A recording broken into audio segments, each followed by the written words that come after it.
Welcome, everyone. Welcome, Kelly. Thanks for joining. Thank you so much for joining. Last week, just to jump right into it, I think it was last week, it was recently, Jon Stewart's video debating or discussing, interviewing with your rival kind of went viral, and it was about transgender children and their mental wellness and their wellness.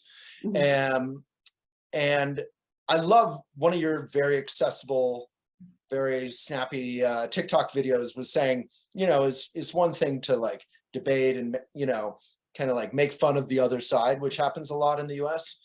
But it's another thing to, we then have to go vote and be informed and look at her opponent for lieutenant governor in Arkansas. So yeah, maybe just outline what are some of the basic differences between the two candidates, yourself and your opponent, and what the heck does the lieutenant governor actually do in Arkansas? Hey, okay, all solid questions. So yeah, I'm Kelly Krout. I'm running for lieutenant governor here in Arkansas. Thank you.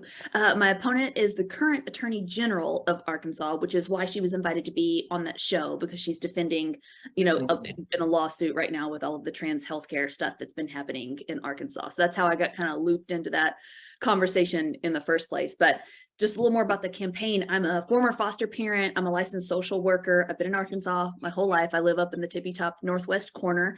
I have 7 sons, which is so many. Oh, did you not know that, Waylon? No. Yeah, I love it when people don't know that, because I feel like it's like half my personality to be like the mom of all the boys, but some people don't know. So you have no daughters? Not a one. No. So 7 for 7. Yeah, for sure. Wow. So, or 0 for 7, depending on how you look at it. Yeah, depending on how you look at it. So yeah, I'm the only lady here. We did foster care for a long time. So 3 of our boys are adopted out of the foster care system. We have 4 biological sons. So I didn't give birth to that many sons, but I do have that many. So it's a little rowdy over here. That's why was that intentional? Can I ask? It's none of my business, but like with the adoptions? Well, in the beginning, when we started doing foster care, we had 3 little boys, and we fostered both boys and girls.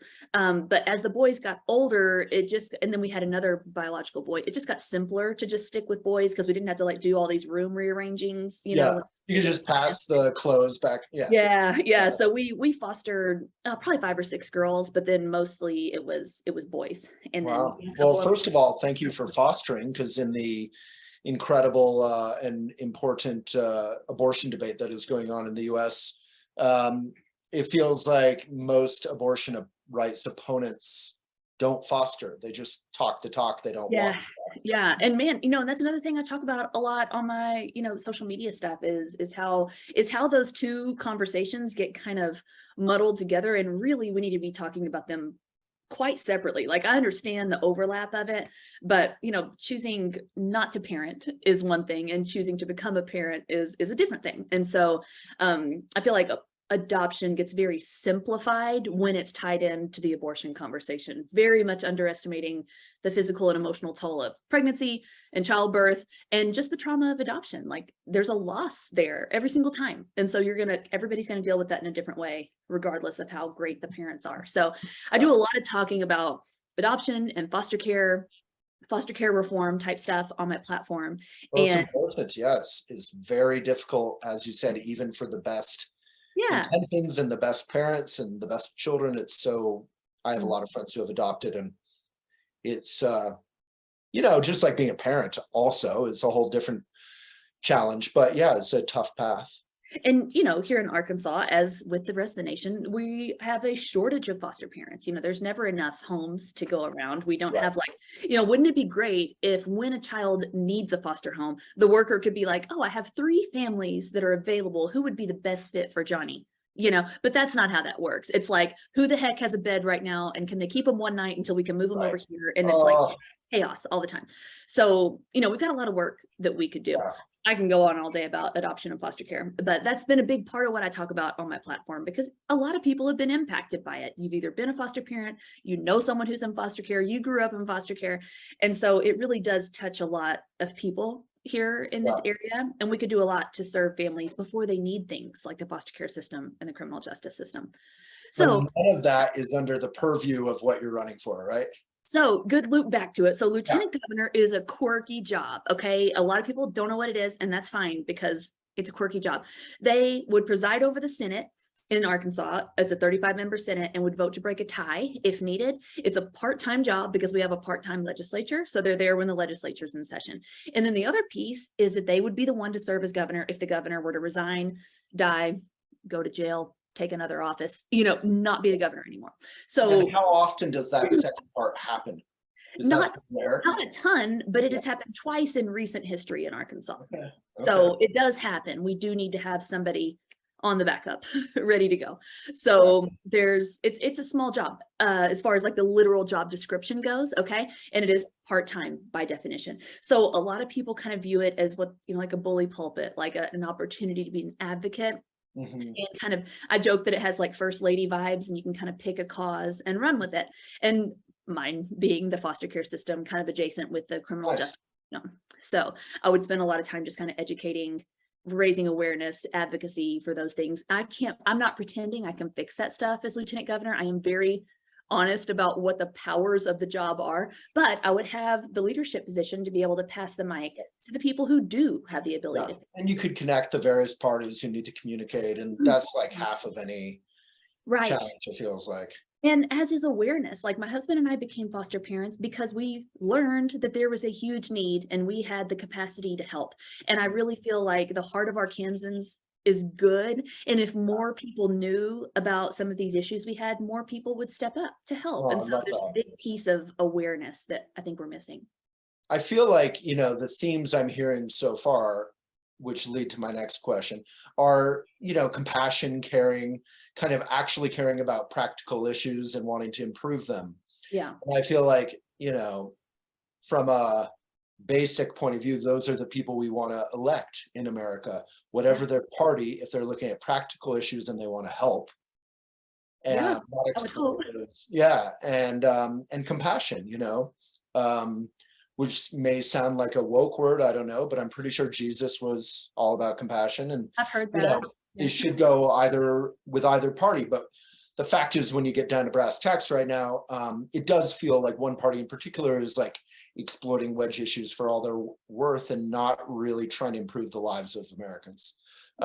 So we at Elephant, we're not particularly partisan. I certainly am personally, but I try not to be mean about it or anything. I like to listen, I like to talk, but what the heck inspired you, a mom of 7 boys, to run for anything? Like, why now?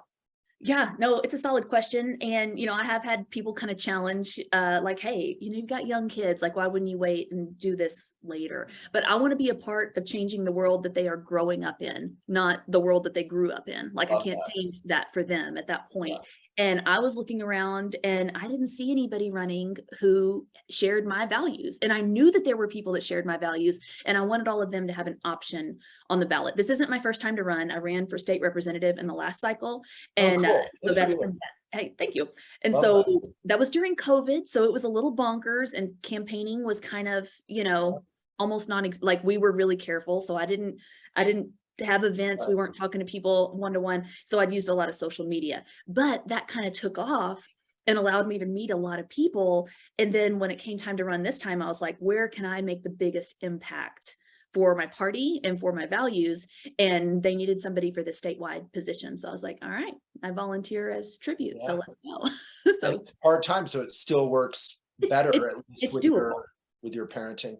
Literally, the job would be less time consuming than what campaigning for the job has been. So on a realistic level, do you feel like you have any chance? I mean, Arkansas, you were saying part of the role is breaking ties, and like the overwhelming majority in the Senate is conservative. Right. And that's true. And you're going to hear all the time that Arkansas is a red state. But what you will hear every Democrat say is we're not a red state. We're a non-voting state. So we are last in voter registration, last in voter turnout. We have 3 million people in Arkansas, roughly. And in the last election, we had roughly 1 million eligible voters who did not vote. So tell me we can't flip anything if people turn out to the polls. And so is that non-voting by design, or is that No. You know, we try to make it more difficult for people to vote. We don't have online voter registration. You have to be registered 30 days out, so we don't have like same day registration. They're always trying to cut early voting days, but Right. there's just sort of this constant narrative of your vote doesn't matter, which I'm trying to tell people that is a technique to keep you from voting. There's a reason that you're being told that is because they don't want you to go to the polls. And so we're It's really such a just trying to educate. Yeah, I love that. It's really exciting you're talking about that to me because for I think since 2000, Mhm. I learned my lesson in 2000. I voted certainly and was all about it, but a lot, there's a huge with Nader, there's this huge movement around like don't vote for one of the two parties, Mhm. protest vote or don't vote at all, don't vote for the lesser of two evils. And then we got Right. W and war and crashed economy and all that. And you're like, and no action on climate crisis and extreme partisanship. And, it's such a weird, like logical step to say, well, there's problems with both parties, so I'm not going to vote at all. Yeah, And that just doesn't work. yeah, let, let the powers that be have even more control because I'm just sitting on my Mhm. hands on the sidelines. Like the more we show up, the more we're involved, the more we can push for results and change, right? Right. And that's one of those scenarios where I think, don't let perfect be the enemy of good Right. definitely applies. Like we got to be able to make some progress Yeah. toward what we're working toward. And you're not going to get that if you don't have a voice. And we have local elections all the time that are determined by less than 30 votes. Yeah. And you're telling me your vote doesn't matter. 30 people like Yeah. that matters. And then that Yeah. person could end up being a deciding vote in a law that impacts the entire state. So absolutely your vote matters. We've got to stop with that false narrative and make sure people know how important that is. Yeah. I was on the board of this organization in Colorado, New Era, Colorado, that got young people to vote. And half of my board now is like Congressman Joe Neguse and the head of the state Senate, Steve Fenberg, and Leslie, and all these amazing people. And we turned not our organization overall, we turned Colorado from red to purple to Yeah, blue. And aside from the partisan discussion, like change can happen. And as part of absolutely. that, what we did at New Era is we made voting easier. We're a democracy. Voting should be easy. Mhm. We don't want to put up what is the logic of Republicans to put up, or Democrats, but it tends to be Republicans, to put up obstacles to people participating in democracy. It's worth questioning, isn't it? Yeah. For sure. But to answer your actual question, do we know it's uphill in Arkansas? 100%. We're very Yeah. aware of that. I'm running against someone who's been in office for 8 years, who has a ton of name recognition. I understand that. But we are seeing a lot of momentum and excitement on the campaign trail. We've got a Yeah. lot of great candidates in Arkansas, a diverse group of candidates. And so I think we're going to have a much bigger impact than what people expect. And I do expect some upsets that people don't see coming. Are you active on Twitter as well? Yeah. Yeah, because I feel like if you went to every popular thread that was tweeting that Jon Stewart debate, Yeah. And listen, I had some Twitter warriors just doing the Lord's work for okay, me, good. plugging my Yeah. act blue on every one of those. And get those big influencer types who are retweeting that to say, oh, here's the opponent, turn out for her, help her. Yeah. So after that happened, I made a video response, which is I usually Yeah. do short form video stuff, but then I took it to Twitter and basically made it a thread. Okay. And I'd never gone viral on Twitter before. Woo! That was bonkers. And there were some celebrities that were like, because I actually had one of the tweets in there like, hey, listen, if you're one of the celebrities that retweeted that, it actually didn't help. It actually just made Arkansas look kind of bad. And it's not helping the opposition because nobody knows who I am. But that lady's running for office and she's got someone running against her who could use your help. So I'm not saying it wasn't helpful for the trans community. It absolutely was to raise the awareness of, just some of the ignorance that's involved in their opposition. But if we want to get people like that out of office, we've got to support the candidate. And Well, it's a two-step dance. That's the first step to maybe retweet that kind of thing, yeah, so it or got a lot of traction. expose her kind of willful ignorance and, kind of beliefs before Yeah. facts or what works. But yeah, the second step has got to be like making change. And I love what you said on TikTok, where you said it's actually kind of bad. It almost hurts you because it makes people want to give up.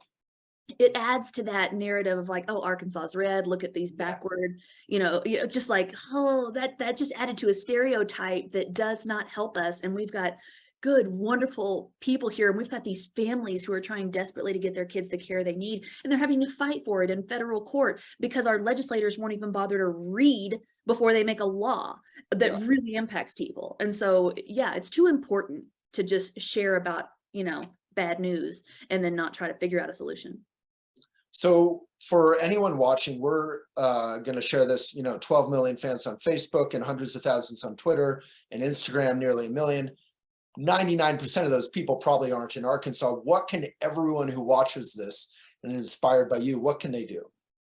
Well, I mean, just pay attention to what's happening at the local level. The laws that were made here that ended up on the Jon Stewart show, they were made by state representatives and state senators. Like that's taken it down to the really local level. So, pay attention. As far as this specific thing, I'm running against this gal for lieutenant governor who could eventually be the governor of Arkansas. These are important positions, and we need people who are willing to listen and learn and be creative and be mindful of people's experiences that are not like their own. And, obviously we could all use support, even just following on social media and kind of help boosting things up to get it in front of more people, because it takes a lot to run a campaign and get that word out. So sharing, paying attention, sharing, maybe if we have friends in Arkansas, locally, wherever we are, turning out for those state races and local races that matter. Absolutely. Like DeSantis, I think just yesterday was like, my goal, he's talking as if he's president already. My goal is nationally to, control every school board. Oh, wow. Yeah. So, so run for school board. These races matter. They all matter. They impact you directly. And so we've got to be paying attention. And if you notice something like what happened on the Jon Stewart show, it's worth giving it a goog, like, hey, is this person running for office again? Oh my gosh, they are. Who are they running against? How can I support that person? Because we've got to actually, this is someone who's hurting actual people. Yeah, it's so intense, like listening to that debate and if you listen with an open mind, you're like, yeah, this is suicide hurts children. Oh my God. And I always try to start this conversation about the trans healthcare stuff with like a lot of grace, because it is natural to be nervous or fearful even about things that you don't understand or that are new to you. And if this kind of stuff is new information, it makes sense that you would be hesitant and have questions. That's fine. That's healthy. That's normal. But don't make laws about it until you figured it out. And I think what I'm finding as I kind of educate about gender affirming healthcare is that a lot of people don't have a huge problem with it once they understand what it actually is. Like, it is not a simple thing to get a child on hormones. That is years and years down the road with a whole lot of medical intervention up until that point. The bar is really high. And like 8 different parties, like therapists and doctors, and like it's a super involved process. I watched a different debate here in Arkansas today for attorney general. So the guy who's running for attorney general is currently the lieutenant governor. The one who's the attorney general is currently running. They're doing a little swapperoo. Okay. And so the guy going for attorney general actually was out here saying, we're just trying to keep kids from having surgeries.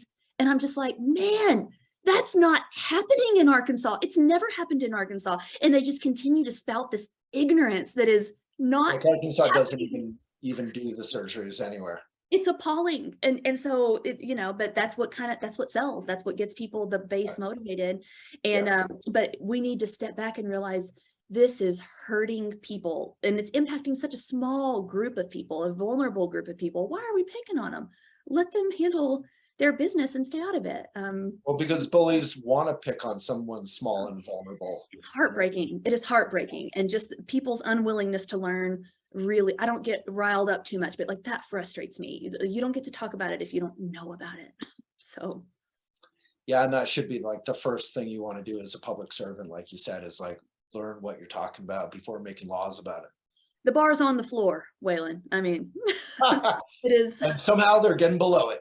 They're in the crawl space. Yeah.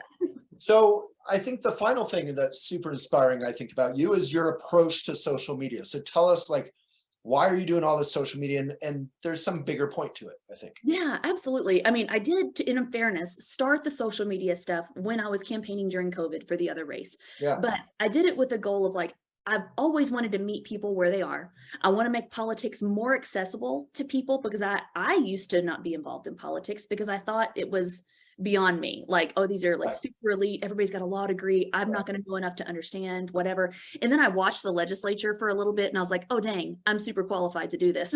So you can be a part too. But I am very So deliberate. what do you mean you watch the legislator, like Well, I on mean, like they TV? broadcast it. So like Okay. you can watch on, the local news and As watch. you're watching it, you're like, these are normal people, like I can do this. Yeah, they're just Yeah, average citizens, and that's how it's supposed to be. It's a citizen yeah. legislature.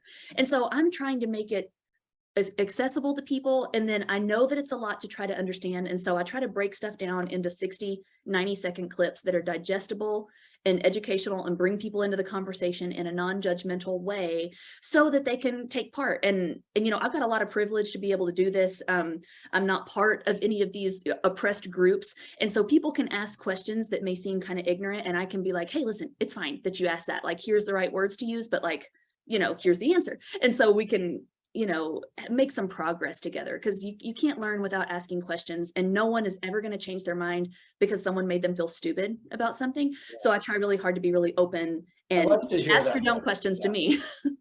That was a tough thing for me as someone obviously with white male privilege during BLM to navigate, because my job is to interview and ask dumb questions all the time. But there was this thread that I sympathized with and understood and respected, like, don't ask your friends of color to explain everything to you. It's not their job. And I was like, Right. cool, but I have a lot of questions, Yes. and I Yes. want to learn and I want to share it. So I kind of did a lot of homework, and I interviewed a white lady who's a expert, been on Oprah and all that. And then I talked with one of my good friends who is a gentleman of color, and he said, and I asked him that exact question. I was like, when is it okay for us to ask questions? And he was like, look, you've clearly done your homework. I think that's what, personally speaking, that's what I want to see. Like, people actually care, do their homework a little, then they ask questions. Mhm.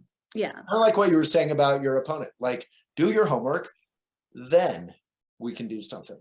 Right. And she didn't even do her homework before the Jon Stewart show. And that was kind of sad, because I loved her like he knows his snarky little, answers. like, oh, I didn't know it was going to be a Supreme Court. You're like, you're literally basing your entire philosophy supposedly on these random experts Mhm. that you can't even name, and they're not part of real medical organizations.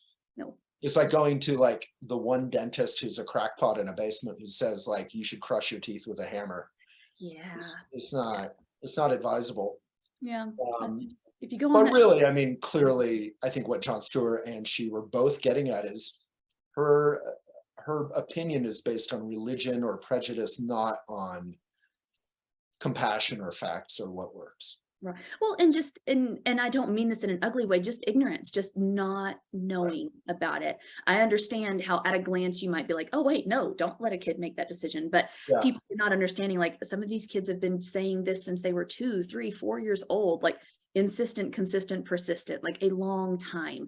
And Right. if you haven't dealt with that personally, it would be hard for you to wrap your head around. And I get that. But again, don't make laws about it if you haven't tried to learn about it. Yeah, and it is difficult for parents. It's difficult for children. And I think around anything that's vulnerable and difficult and complex, you want to be more sensitive and more grounded in facts and what works Absolutely. instead of less. Good parents do not want their children's lives to be any harder than life already is. Like, life's hard, and it's hard to be a parent anyway. And so when you've got a kid walking through something really tough, you're going to really go to great pains to make sure that you're doing the best that you can. So we got to give parents more credit who are dealing with this, and stay out of the way. So speaking of children's lives being difficult, how does your family love and like and support you running? Listen, it's been wild. They've been really supportive. And I mean, it was Yeah, a I family bet. discussion at the beginning, because obviously Yeah. this impacts everybody. I travel a Oh, lot. I'm gone a lot. right. And but they're very supportive. They think it's neat, when we go out and they see people wearing Aw. Kelly shirts or whatever. Yeah. I've got we call them like the littles and the bigs. So we've got kind of a chunk of elementary-ish kids, and then we've got some teenagers at home. And the teenagers have learned so much about politics and parties, and they know all about the ballot issues. And like, it's been really neat to like Aw. have a civics lesson here, Yeah. and then the little ones, they just think it's kind of cool that there's like signs that say mom's name. So that's Are neat. they all wearing mama's shirts? Oh, for sure. hoodies? They're like, can I go somewhere? I'm like, yeah, put your Kelly shirt on and then you can go. That'd be Oh, I fine. love that. Yeah, so just like a basic parenting question, how do you talk about all this stuff with your children in a way that empowers them to be interested and curious, Oh, not thank like you. Yes. being condescending or like trying to get them to care. Right. Well, first of all, I will stop them. If they say something that sounds kind of judgmental, I'm like, whoa, I need you to be able to back that up. And what is the other side having a conversation about right now? Like, so the person who disagrees with you, what's their rationale for it? Like, I want you to understand the whole argument before you go start making sweeping statements. Cause I can't stand it when kids parrot whatever their parents say. And I didn't want my kids going to school blessed in political stuff they didn't understand. So I was like like, question it for yourself and yeah. what the other side would be saying. Yeah, critical thinking. And we ask a lot of Yeah. questions, and my kids are never in trouble for asking questions, and they can ask questions that may come off insensitive because I'm a safe space to do that. And so, and it's taught them to kind of question everything, which I love. Like, Yeah. that's a good way to live your life. I remember we had a great conversation. One of my older boys had seen something on the internet around some of the Black Lives Matter stuff. And somebody had said, hey, if you really care about Black Lives Matter, then ban abortions. And he was like, is it true that more Black babies are aborted than white? Like that this impacts white people less? And I was like, yeah, why do you think that is? And we like had a conversation like, okay, you know, are there some disparities in healthcare? You know, what else could be contributing here? And I was so thrilled because I was like, oh my gosh, he's figuring this out and not just taking something he saw on the internet as fact. He's like questioning it. Right. And that's how we need to be, like, growing adults. I wish the people in office right now had those kind of skills. Yeah, so exactly. So you mentioned, so I think the confusion sometimes is the urge to question everything gets misused by certain people, Mhm. like around COVID or vaccines, you know, where you're like, oh, the medical establishment scientists, it's all bullshit, you know, Right. we should do whatever we want. So how do you teach critical thinking without it turning into, let's just question everything and, you know, Right. nihilism, like everything's the same. Doesn't Well, matter. we do have experts for a reason. So like, it's cool to question some stuff, but like if the entire medical like every major medical association Right. has done study upon study to prove this is true, we can actually go ahead and defer to that. That will be fine. Right. It's fine to question it, but once you've got your answer, you can, you know, then go from there. So just, it's a matter of helping kids find sources too, right? So like American Medical Association, American Psychiatric Association, these are better sources than a blog that you found on Twitter, you know? So Yeah, I often say like it's pretty practical. You're going to take your pickup to like an auto body shop that knows yeah, what they're doing, not necessarily like to me where I would mess everything up. right, fair. Awesome. Yeah. Well, Kelly Krout, such a pleasure. What were you saying? It's been a really good learning process for everybody, I think. Yeah, sounds so cool. Sounds really empowering. So everyone share stuff up. Kelly, thank you for running. We need more people to have the guts and bravery I'm sure it takes to run. How do you deal with like stress or crazy like social media meme? I like to run. I run it all off. So Yeah. I listen to audiobooks and I run. And so that's kind of my easiest way to like shut everything else off Cool. and just like get some energy out, and makes me a nicer human. My family appreciates it. So Oh, well, it's working. Yeah, you're a nice human to talk with. Kelly, well, so good to meet you. okay. Well, Kelly for Arkansas everywhere. Come find me and we'll be friends. We'll do. We'll share it up like crazy. Thank you, Kelly. Thanks, Waylon, for having me.